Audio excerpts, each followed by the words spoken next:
The Bible tells us about a very special baby was born. His name was Moses. He was a good baby, with a big smile and even bigger destiny. But danger lurked everywhere. Pharaoh the king was afraid of the Israelites and their growing numbers. He made a scary rule. All baby boys had to disappear. Moses' mother loved him very much. She wanted to keep him safe. So she came up with a plan.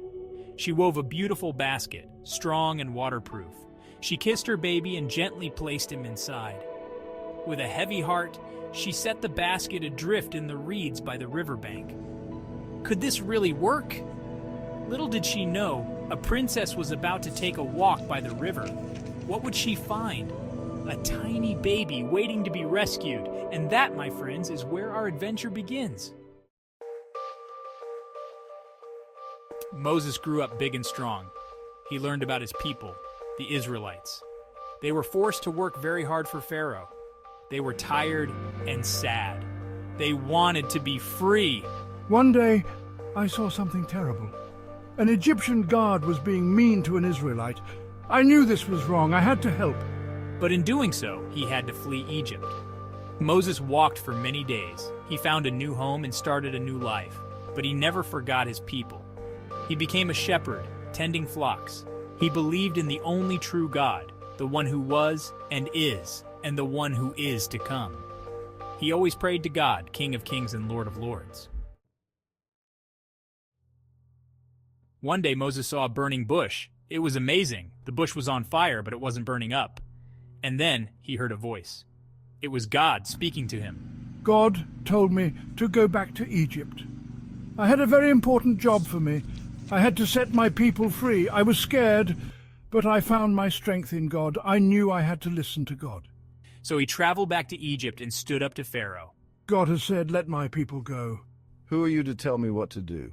Pharaoh just laughed and refused to listen. This made Moses sad. Faced with Pharaoh's disobedience, God had to act. God decided to show Pharaoh who was boss. He sent amazing and terrible plagues to Egypt. Would these plagues change Pharaoh's mind? First, the Nile River turned to blood. Yuck! Then frogs hopped everywhere.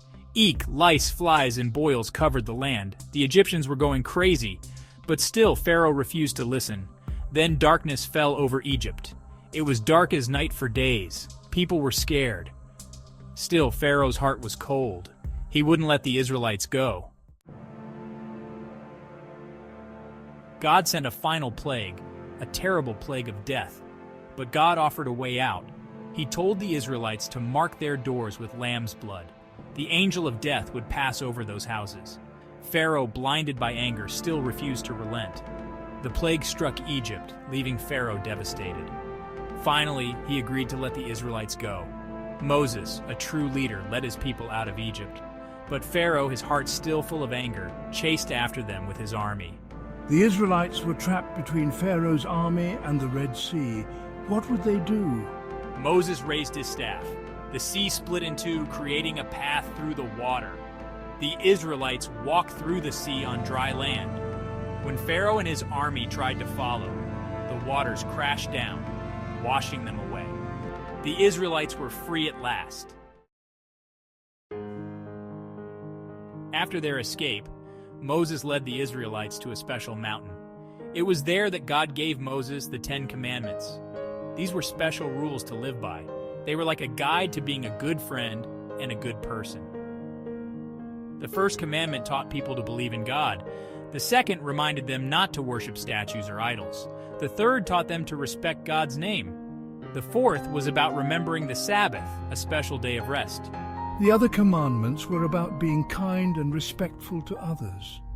They learned to honor their parents, to be truthful, and not to steal or be jealous.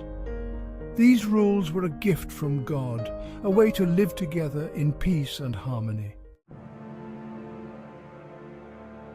All it takes is a little bit of courage, a lot of kindness, and a willingness to stand up for what we believe in. Moses taught us that even ordinary people can do extraordinary things with the power of God. We can all be heroes in our own way. He listened to God and trusted Him, even when he was afraid.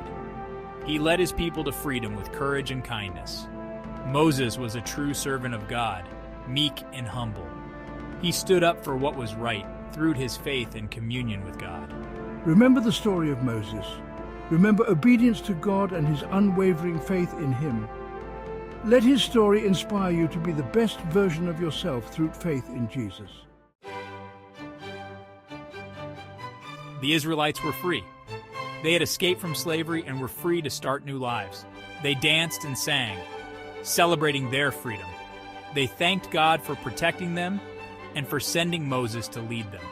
The story of Moses is a story of hope and courage. It reminds us that even in the darkest of times, God is taking care of us. We have to seek God at all times, read his word in the Bible, to know more about him, and pray, giving thanks for his salvation.